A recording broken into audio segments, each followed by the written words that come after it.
Salut à tous les amis et bienvenue sur cette nouvelle vidéo sur la chaîne Motors. Pascal, comment ça va? Ça va très bien et toi? Ça va impeccablement bien. Aujourd'hui, on vous propose de découvrir l'essai d'une nouveauté à La Réunion. C'est cette Volkswagen Polo en finition Airline, donc très séduisante. Nouveauté Réunion, même nouveauté Métropole, puisque Ouais. ça fait que 2 mois qu'elle est en concession en Métropole depuis septembre dernier. Là, on l'a reçue fin novembre, Ouais. donc à peine 2 mois, même au mi-novembre, je crois. C'est le restylage de la 6e génération de la Polo. Ouais. Elle est sublime cette voiture, puisqu'on a la déclinaison Airline. Ah ouais, alors là, Donc ils ne nous ont pas donné une blanche avec les jantes. Non, non. On a vraiment la superbe finition. Et en plus, on a la bonne motorisation, puisque sur les 3 motorisations, donc 80 chevaux, 95 et 110, on a la 110. Pourquoi, ça veut dire quoi? Ça veut dire que la 95 c'est pas la bonne? La 80 ou la 95, si, ça ici. Mais c'est vrai que là on a vraiment le haut du panier. On a l'eau du panier en attendant la GTI qu'on espère voir bientôt avec les 200 chevaux et des poussières qui fera plaisir à beaucoup de monde. Alors justement, nos confrères journalistes ont tendance à lui donner un surnom à cette Polo. Ouais, alors par rapport à toutes ces petites modifications, on verra notamment à l'arrière. Ouais. Elle a un petit surnom maintenant, c'est la Baby Golf. La petite Golf, Baby Golf. Pourquoi? Parce que, mis à part les petits détails esthétiques, elle a également pris de l'embonpoint. Ouais. C'est-à-dire que cette Polo de 6e génération est aussi volumineuse, aussi imposante qu'une Golf 3 ou une Golf 4 par exemple. Ouais. Ça laisse également penser que la Golf a de son côté Oui, bien sûr. pris. De toute façon, Proportionnellement. ça se voit, la Golf 8, elle est imposante hein, par rapport à C'est ce que c'était avant. Moi j'avais une Golf 2, pour te dire, la Golf 2 c'était pas le même gabarit. Ouais, je me souviens avec les 4 Mais elle est géniale cette voiture. les 4 phares à l'avant, elle était magnifique. Hein. Ah, j'avais changé, la moi, Golf j'avais 2, les deux, j'adore. j'avais enlevé, j'avais mis la calandre à 4 phares là. Ouais. Elle était vraiment magnifique cette Golf. Nostalgie quand tu nous tiens. On va regarder ensemble peut-être les éléments qui la distinguent de la phase 1, j'ai envie de dire. Impressionnant, ouais. Euh, Principalement à l'avant, ça va être la partie basse de la calandre. ouais. D'accord, ce gros bouclier avec les aérations qui ressemble justement à ce que tu peux trouver sur la Golf. Ouais. Autre chose de très intéressant, c'est les feux Matrix LED. Mhm. La IQ Light, si tu vois la petite description. Ouais. Et on ne voit pas parce que là la voiture, le moteur est coupé. Tu as tout ce bandeau lumineux qui arrive jusqu'au sigle Ouais. Volkswagen des deux C'est côtés. le même bandeau qu'on retrouve sur la Golf 8. C'est magnifique. Ouais. Le profil, Ouais, ça reste. j'allais dire, ça reste, c'est très Polo. ça reste Polo. La surprise, c'est quand tu commences à t'approcher de l'arrière. Et là, le miracle se produit, on va dire. C'est quand tu as ce prolongement du feu arrière qui la transforme en Golf en fait. Hein. Parce que typiquement, une Polo, c'est ça. Pour moi, une Polo, ça s'arrête là. Oui, une Polo, ça s'arrête. Voilà. Et quand tu as ça de plus, seulement là. le changement il se fait à ce niveau-là. Et ça lui fait un arrière sublime. Il y a une extension du phare sur le haillon. Exactement. Tu as un phare en 2 parties sur le haillon. C'est très dans l'air du temps. D'accord. On ne citera pas d'autres marques, mais de plus en plus, les constructeurs jouent sur ça parce que ça donne un effet vraiment. Ça monte la voiture en gamme, quoi. Autre différence également notable par rapport à la dernière, ça on l'avait vu également sur la Golf, c'est que le petit sigle Polo qui est là habituellement, il est transposé au centre de la malle arrière. Pareil, hein, tu as sur les SUV, tu as le nom qui est juste en dessous, sur la Golf, tu as le nom qui est juste en dessous. C'est vrai. Donc Et ça, puis c'est le nouveau logo Volkswagen. Hein. exact, ouais. C'est le nouveau logo Volkswagen. Donc plein de nouveautés en fait sur ce véhicule. Donc comme on peut constater, on a 4 sorties échappement. Bien évidemment, c'est une blague. Ce sont des fausses sorties, mais pour le design, je trouve que ça Ouais, c'est fonctionne ça joue. très bien. Ouais, ça joue. En plus, Ça elles sont fines. Tu vois, donc, Elles sont fines et puis il y a une sorte de diffuseur en tout. Je trouve ça super stylé. Dans tous les cas, le style, le look général de cette voiture, il est hyper dynamique, hyper jeune. Ça marche. ça marche très bien pour la cible de toute façon. La cible aujourd'hui, c'est les gens qui aiment la sportivité. À La Réunion, c'est pas ce qui manque. Les gens qui aiment les voitures bien finies, bien faites. À La Réunion, c'est pas ce qui manque. Exactement. Et puis voilà, encore une fois, c'est un best-seller hein, en métropole, en Europe en général et à La Réunion. Hein. C'est un best-seller la Polo. Hein. On profite d'être à l'arrière pour jeter un coup d'œil au coffre. Ouais. Avant d'ouvrir le coffre, on va préciser la longueur de la voiture qui est de 4,07 m. Ouais. Donc comparé à la version précédente qui était de 4,05 m, on a pris 2 cm. Donc, Je suis bon en comme tu calcul. Hein. disais, t'es bon en calcul. Elle est plus grande. Ouverture façon Volkswagen, hein, comme d'habitude, avec le logo qui sert d'ouverture. On tombe sur un relativement grand coffre. Pour la catégorie, on va dire. Pour la catégorie. On est sur un volume de coffre de 351 litres. Alors paradoxalement, elle est plus grande de 2 cm par rapport à la version précédente. Ouais. En revanche, le volume de coffre reste le même. Ok, on était sur 351 litres là-bas. Bah, On ça, est laisse sur ça laisse 350. présager du bon pour les places arrière normalement, non? Exactement. Je En pense termes que d'habitabilité, l'empattement il a changé ou pas? l'empattement, il a pris 1 cm. Bon, ça doit être un petit peu mieux à l'arrière. Ça doit être un petit peu mal à l'arrière. Petite précision, lorsque tu rabats les sièges, parce que les sièges arrière sont rabattables en 2 parties, Ouais. tu obtiens un volume de coffre de 1125 litres. Donc pour charger, décharger, voilà, ça fait l'affaire. Ça fait l'affaire. Bah, passons à l'arrière justement pour vérifier ce qu'on était en train de dire là. C'est parti. Pascal, on se retrouve à l'arrière. Avant de parler d'habitabilité, de confort, etc., jette un coup d'œil à ces sièges qui sont très jolis, je trouve. Alors ça, c'est les sièges typiques Airline. Mhm. Ce dessin là, ce tissé là, Ouais. ça rappelle justement les premières Golf GTI avec ce même dessin de tissu. Alors sur les GTI, c'est plus un style écossais. Je vois Ouais. ce dont tu veux parler. Ça, Il y a une inspiration. Alors tu as c'est bimatière, puisque tu remarques ici, donc c'est du tissu normal, mais ici tu as quelque chose qui ressemble un petit peu à l'Alcantara. C'est du velours quoi. C'est vrai, et tu retrouves Que tu ici retrouves là, ouais. et ici. Et puis surtout, tu remarques l'assise, c'est creusé. Il y a une bonne profondeur. Il y Ouais. a une bonne profondeur. Et au niveau des latéraux, tu as aussi quelque chose, un bon maintien. Bah, les deux passagers arrière, les deux adultes à l'arrière Ouais. vont être bien. Franchement, on est très bien à l'arrière. Au milieu, un enfant. Ou... Bah écoute, on va parler de l'habitabilité. Ouais. Regarde le confort dans lequel je suis. Déjà, je suis très bien maintenu par ces sièges. On a de l'espace aux jambes, en veux-tu, en voilà. Tu as un creux également, le siège est légèrement creusé. Il est légèrement alors. creusé pour ceux qui ont des jambes un peu plus longues que les miennes. Ouais. Tu as ici, au niveau de la tête, suffisamment d'espace. Hein, je suis pas écrasé à l'arrière. Donc on est très bien. Viens voir juste ici.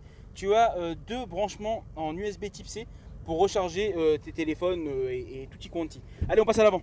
Allez. Filme le siège avant. Regarde comme il est beau. Il est sur la continuité de ce qui se passe à l'arrière, hein, donc les mêmes matières. Par contre, tu as cette finition ici, Ouais, le petit logo avec Airline. le petit logo R, qui est hyper stylé. Avec trop de Franchement, soleil à la Réunion en ce moment. ouais. Là, franchement, on est très bien là-dedans. Je vais t'inviter à monter dans la voiture pour en Ouais. parler plus précisément. Allez. On va commencer par le volant. Donc très joli volant Volkswagen, très bien fini, agréable au toucher. On a le logo R, le petit méplat pour la sportivité, le nouveau logo Volkswagen qui apparaît. On a ici les touches qui vont nous permettre, tu vas voir, de nous balader un petit peu dans le pavé d'instrumentation, qui est très sympa. Et ici, tu as toutes les touches qui a trait aux aides à la conduite, limitateur, régulateur de vitesse, aide au maintien dans la voie. Bref, tout le nécessaire à portée de doigt. On regarde l'instrumentation juste derrière. Ouais. On a un large pavé d'instrumentation qui fait... 10, alors il y a 3 dimensions normalement pour cet écran là. Ouais. Et là on est sur la plus grande dimension, c'est 10,25 pouces, ça va de 8 jusqu'à 10,25. D'accord. Il est super joli. Lorsque tu appuies sur le bouton View ici, tu peux changer la disposition La de vue. ce qui se passe. Donc il y a toujours la navigation, mais tu as l'autonomie, la date, l'heure, etc. Là tu as les compteurs, pour ceux qui aiment un peu plus Ouais, le côté traditionnel. le j'aime côté bien, moi. traditionnel. Là c'est un mélange le traditionnel et le moderne. Exactement. Donc tu as plusieurs affichages qui rendent vraiment la conduite assez sympa. Moi je trouve ça très réussi. Un écran d'infodivertissement qui est relativement grand aussi. Ouais, comme si, en fait, ce que j'aime beaucoup, c'est le fait que ce soit un pavé tactile, on va dire, Ouais. et tu as quand même 2 touches physiques, 2 boutons Mhm. qui sont incrustés dedans. Et tu as un affichage qui est très fluide. Alors on a l'affichage qu'on retrouve sur tous les nouveaux modèles Volkswagen, mais du groupe Volkswagen, hein, c'est-à-dire que même chez Audi tu as ce genre d'affichage là. On descend sur la planche de bord. Alors là, ici dans cette version-là, tu as donc la configuration de la climatisation qui est digitale. Ouais. C'est-à-dire que tu peux augmenter ou baisser la température ici en faisant glisser ton doigt. C'est une bisode, hein, donc chacun va configurer selon son envie. Avant de passer à la boîte de vitesse, la transmission, etc., on va parler du chargeur d'induction qui est présent sur cette voiture, double USB-C, et puis donc cette fameuse boîte DSG7. La fameuse boîte DSG7 à double embrayage de Volkswagen. Tu as des palettes, alors elles sont très discrètes, moi je les trouve très discrètes, hein. C'est vraiment, tu peux mettre 2 doigts dessus quoi. Ouais, bah c'est fait pour. Hein. C'est des petites palettes, mais elles ont le mérite d'être là, et puis surtout lors de la conduite, ça dynamise la conduite, c'est très sympathique. On finit la visite de l'intérieur par les finitions. Ouais. Bah, c'est une Volkswagen, donc forcément elle est bien finie. Ouais. C'est-à-dire que les finitions sont qualies à tous les niveaux et rien à redire, ça c'est clair. Regarde là, la casquette. Alors, au niveau par contre des matériaux, Ouais. tu as 2 mondes en fait. Hein. Tu as ici les super matériaux qui sont au-dessus de la planche de bord moussés, même ici également. Hein. Tout ça c'est moussé, c'est super agréable au toucher. Mais voilà, le deuxième monde, c'est, on en parle souvent hein, quand on fait des essais, c'est, moi j'aime bien quand ici le côté contre-porte, quand tu poses ton bras également, c'est à la vitre ouverte, tout ça. Ouais. C'est le côté plastique dur un petit peu que j'aime moins. Voilà. En termes de finition, bah, c'est du VAG, quoi. Donc c'est super bien fini, super joli. Très bien. On parle technique, on va se mettre devant le capot et puis on va discuter de ça. Allez. Pascal, on a soulevé le capot, on tombe sur ce moteur. Donc tu l'as dit tout à l'heure dans la voiture, on est sur un bloc 1 litre TSI de 110 chevaux. Ouais, donc sur les 3 motorisations existantes actuellement, Ouais. c'est la plus grande, la plus puissante. La plus puissante. On a un couple de 200 Nm. Ouais. Donc ça, c'est Pour un petit gabarit comme ça, ça le fait. Hein. c'est très bien. De toute façon, on l'a constaté dans la montée. Hein. Ouais. La voiture, elle galère absolument pas pour enchaîner les virages pour venir ici. Hein. Sans souci. On a une Vmax de 195 km/h, Ouais. amplement suffisante. Et puis elle là-bas, le 0 à 100 km/h en 9 secondes 9, donc moins de 10 secondes pour cette version. C'est plutôt pas mal. Ce que je te propose, c'est qu'on aille l'essayer pour donner notre ressenti. Allez, go. C'est parti les amis pour notre essai routier à bord de cette nouvelle Polo. Quelles sont tes premières sensations là de conduite? Écoute, là on est dans les rampes de la montagne. Ouais. On a pris la montée. J'aime beaucoup la façon dont se comporte la voiture dans les montées. Ouais. Tu vois, moi je conduis les boîtes automatiques juste avec la pédale de droite, parce que même si tu as les palettes au volant, tu as la boîte séquentielle, tu pourrais conduire différemment. Ouais. Mais moi j'aime bien voir s'il y a la réactivité au pied droit. Tu vois, en plus de ça, elle m'a remis dans la ligne là. Ouais. Donc il y a non seulement la gestion, enfin la conduite avec la boîte, le moteur 110 chevaux qui est agréable à manipuler. En plus de ça, tu as les aides à la conduite qui te rappellent à l'ordre, on va dire. Je vois que le poste de conduite il est quand même plutôt sympa quoi. Poste de conduite, on a vu tout à l'heure avec la touche view, tu peux modifier ici ton instrumentation. Tu as également, on n'en a pas parlé tout à l'heure, mais tu regardes le bouton mode, il est bien allumé là. Ouais. Tu as 4 modes, 3 modes de conduite qui sont préenregistrés, Ouais. éco, normal et sport. Et tu peux même personnaliser donc avec le mode individuel. Moi je vais mettre en mode sport, si tu permets. Voilà, tu sens tout de suite qu'il y a une meilleure reprise. Donc le couple est optimisé et utilisé à fond. Et tu as un léger affermissement, c'est pas de prendre le camion, léger affermissement du volant. Voilà, tu sens qu'elle se sportise un petit peu la voiture.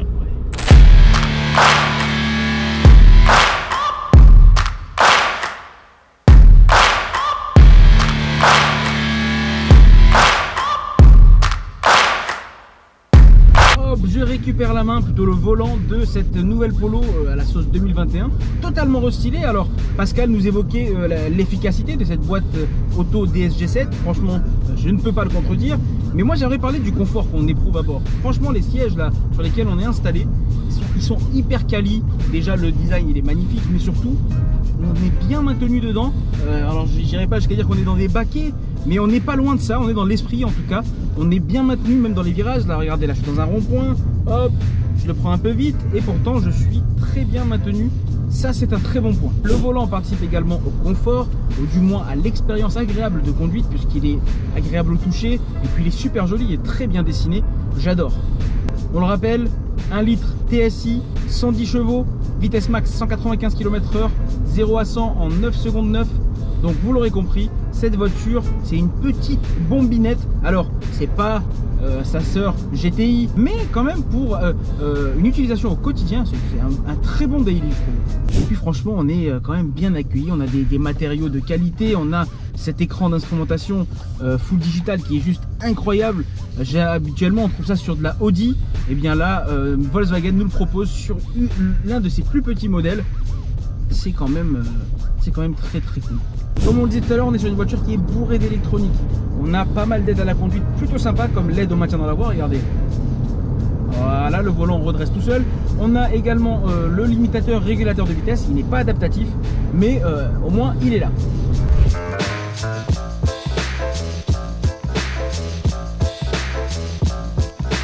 Pascal, on se retrouve à la concession Volkswagen de Sainte-Clotilde avec notre véhicule du jour, notre essai du jour. J'étais un petit peu focalisé sur sa grande sœur GTI là-bas. Elle est magnifique. On y faudra essayer reviendra. de faire l'essai. Franchement, elle est canon de fou. Alors, on va faire le bilan de cet essai qui est somme toute plutôt positif. Je dirais à 100% positif. Ouais, c'est vrai. Puisqu'on se posait la question de savoir quels sont les points qui nous ont gênés. On va les découvrir ensemble. Alors, qu'est-ce qui t'a plu toi, déjà dans cette voiture? Alors déjà moi c'est vrai que jusqu'à présent j'étais plus Golf que Polo. Ouais. C'est-à-dire que la Polo c'est pas une voiture qui m'attire l'œil habituellement. Ce restylage il fait son petit effet. Ouais. Et même tu le sens en fait quand quand tu roules, tu sens que ça attire quand même plus l'œil que la voiture commune. Ouais. Cette robe avec tous ces aspects esthétiques de la finition Airline Ouais. lui vont à ravir, et j'aime beaucoup l'arrière comme on a dit. Ouais. Le trois-quarts avant et le trois-quarts arrière, je les aime beaucoup. Ouais. Non, stylistiquement, elle est au top. Franchement, pareil. Le restylage à la sauce 2021 où vraiment on sent le renouveau de la marque, il s'applique sur cette voiture-là. Le nouveau logo, la nouvelle signature à l'arrière comme ça avec les noms qui sont inscrits au milieu du haillon. Et puis la ligne, elle est très dynamique. Après, au niveau, franchement, ce qui m'a beaucoup plu également, c'est ce cockpit. Ouais. Le tableau de bord, il est juste magnifique. L'écran d'instrumentation de 10 et quelques pouces, full digital. C'est du premium. Ce que je disais tout à l'heure à l'essai, c'est des trucs qu'on a l'habitude de voir chez Audi. Ouais. Donc vraiment, c'est quelque chose qui est très premium, présent sur encore une fois une citadine. C'est-à-dire qu'on n'est même pas dans la berline compacte, on est vraiment dans la citadine. Et c'est franchement plutôt bluffant. Alors petit problème qui se pose à nous. Petit bémol, c'est que habituellement on essaie de trouver quelque chose qui ne va pas dans la voiture. Ouais, et là, on se pose la question sur quoi on pourrait mettre le doigt. Concernant certains plastiques de portières, de contre-portes, etc. Oui. Mais là, c'est du chipotage. C'est du chipotage. Ouais. C'est du chipotage. Ça, chipotage, c'est vraiment. En tout cas, on chipote parce que vraiment cette voiture, c'est une franche réussite. Des pieds à la tête, des pneus au toit, c'est vraiment très très réussi. Je pense que c'est le genre de voiture dont tu pourras trouver une critique si tu essayes la Golf en fait. Ouais. Tu prends la Golf Airline et tu prends la Polo Airline, tu dis la Golf est mieux par rapport à ceci, cela. Ouais, mais objectivement, la voiture, il n'y a rien à redire. Il n'y a rien à retirer. Tu veux nous dire un mot de la fin? Non, le mot de la fin, c'est peut-être prochain essai, une sympathique Golf GTI. Bon, écoute, ça peut être cool. C'est ce qu'on verra avec les commerciaux de Volkswagen. Merci à vous d'avoir regardé cette vidéo. J'espère qu'elle vous a plu. Si c'est le cas, je vous invite à la liker, la partager et la commenter, à vous abonner à nos réseaux sociaux Facebook, Instagram et YouTube. Prendre soin de vous, de vos familles, et puis on se retrouve prochainement pour un prochain essai sur la chaîne. Ciao!